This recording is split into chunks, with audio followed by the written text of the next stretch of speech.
গঢ়ি উঠা যেটো নাগৰিকত্ব সংশোধনী আইনৰ বিৰুদ্ধে যেটো প্ৰতিবাদ সেই প্ৰতিবাদক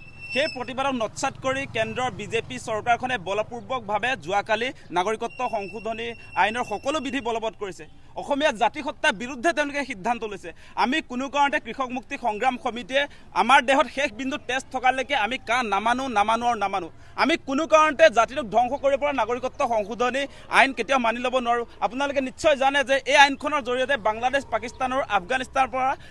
লাখে বিদেশী আসলে অসমত সংস্থাপন কৰিব পাৰিব তেওঁলোকে 2014 চনত কাট অফ ডেট কৰিছে সেই ডেট আপোনাৰ এক্সটেন্ড কৰিব পাৰিব গতিকে ভৱিষ্যত অসমৰ অন্ধকাৰ আজি আসলে বিজেপি চৰকাৰখনে আমাৰ অসমীয়াৰ ওপৰত শেষৰটো গজাল মাৰি দিলে জাতিটো শেষ কৰিবৰ কাৰণে আজি ভাষা কৃষ্টি সংস্কৃতিৰ প্ৰতি ভাবুকি আহিব আপোনালোকে জানে অসমীয়াৰ হাতৰ পৰা ৰাজনৈতিক অধিকাৰ সামাজিক অৰ্থনৈতিক অধিকাৰ বহিৰাগত বাংলাদেশীৰ ওচৰত গুচি যাবগৈ আমি সেইটো কেতিয়াও সহি থাকিব নোৱাৰো আমি মানে মানুহ এতিয়া কম হ'ব পাৰে বিভিন্ন সময়ত আপোনালোকে দেখিছে যে আমাৰ পূৰ্বৰ কা আন্দোলনটো বিত্ৰে হোৱাৰ কাৰণে মানুহ প্ৰতাৰণাৰ বলি হোৱাৰ কাৰণে এই মুহূৰ্তত আসলে ৰাইজ ৰাজপথলৈ অহা নাই কিন্তু অসমীয়া ৰাইজে আজিৰ তাৰিখতো সামাজিক মাধ্যমত নিজে প্ৰতিবাদ কৰি আছে সকলোৱে প্ৰতিবাদ কৰিছে অসমবাসী ৰাইজে কৈছে একেমুখে কৈছে কা কোনো কাৰণে মানি ল'ব পৰা বিধৰ আইন নহয় প্ৰতিবাদটোক আসলে ৰুধিবৰ কাৰণে আৰক্ষীয়ে নেতাক দেখা গৈছে ইতিমধ্যে আজি ৰাতিপুৱাৰ পৰা আমাৰ শিৱসাগৰ কৃষক মুক্তি সংগ্ৰাম সমিতিৰ আহ্বানত আসলে শিৱসাগৰ জিলাত ব্যাপক প্ৰতিবাদী কাৰ্যসূচী আমি ৰূপায়ণ কৰিছিলোঁ আৰু সেই প্ৰতিবাদী কাৰ্যসূচীৰ মাজৰ পৰাই পুলিচ প্ৰশাসনে মাফিয়া ষ্টাইলত আমাৰ সাধাৰণ সম্পাদক বিদ্যুৎ শইকীয়া আৰু মুখ্য সাংগঠনিক সম্পাদক ঋতুমণি হাজৰিকাক তেওঁলোকে মাফিয়া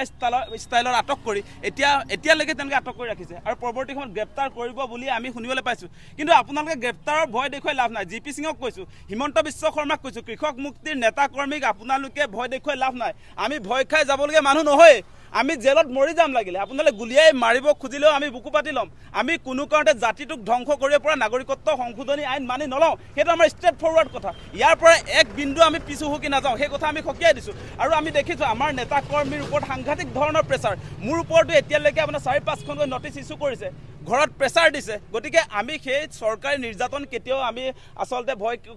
কেৰেপ নকৰোঁ কেতিয়াও ভয় নকৰোঁৱে মুঠতে সেইটো তেওঁলোকে যদি ভাবি লৈছে যে কৃষক মুক্তি সংগ্ৰাম সমিতি কাবু কৰি ল'ব পাৰিম বুলি যদি ভাবিছে তেতিয়াহ'লে চৰকাৰখন আচলতে মূৰ্খৰ স্বৰ্গত বসবাস কৰিছে আমি কোনো কাৰণতে অসমক ধ্বংস কৰিব পৰা নাগৰিকত্ব সংশোধনী আইন নামানো সেই কথা স্পষ্ট কৰি দিছোঁ আপোনালোকৰ নেতাকেইজনক মুকলি কৰি দিবলৈ কিবা আমি ইতিমধ্যে আমি কৈছোঁ যে আমাৰ যিকেইজন নেতাক ইতিমধ্যে আটক কৰি ৰাখিছে গণতান্ত্ৰিক প্ৰতিবাদৰ মাজৰ পৰা আটক কৰি ৰাখিছে পুলিচ প্ৰশাসন বা চৰকাৰৰ কোনো অধিকাৰ নাই যে গণতান্ত্ৰিক প্ৰতিবাদৰ পৰা আসলে আটক কৰি তেওঁলোকক যে গ্ৰেপ্তাৰ কৰিব তেনেকুৱা অধিকাৰ নাই আসলে সংবিধানৰ বা পুলিচৰ CRPCৰ কোনটো অনুচ্ছেদত লিখা আছে যে এনেকৈ গণতান্ত্ৰিক প্ৰতিবাদ কৰা মানুহক এনেকৈ উঠাই লৈ আসলে মাফিয়া ষ্টাইলত তেওঁলোকে বন্দী কৰি থ'ব মানে লাহে হিমন্ত বিশ্ব শৰ্মাই আমাৰ মাত প্ৰকাশৰ স্বাধীনতা খৰ্ব কৰিছে আপোনালোকে দেখিছে আমাৰ ৰাইট টু স্পীচ আছে নে নাই ফ্ৰীডম অফ স্পীচ আছে এক্সপ্ৰেছন আছে আমি মত প্ৰকাশৰ স্বাধীনতা পাবই লাগিব সেয়া আমাক সংবিধানে দিছে গতিকে তেওঁলোকে জোৰ জুলুম কৰি আজি হিটলাৰী শাসন নমাই আনি পুলিচক যি ধৰণে তেওঁলোকৰ হাতিয়াৰ বিজেপিৰ দলটোৰ হাতিয়াৰ হিচাপে আজি তেওঁলোকে হেৰি কৰিছে ভূমিকা গ্ৰহণ কৰিছে আমি কেতিয়াও নামানো অতি শীঘ্ৰে বিদ্যুৎ শইকীয়া আমাৰ সাধাৰণ সম্পাদক আমাৰ মুখ্য সাংগঠনিক সম্পাদক ঋতুমণি হাজৰিকা অতি শীঘ্ৰে মুকলি কৰি দিয়ক নহ'লে কিন্তু এই প্ৰতিবাদ জংগী ৰূপত আৰম্ভ হ'ব সেই কথা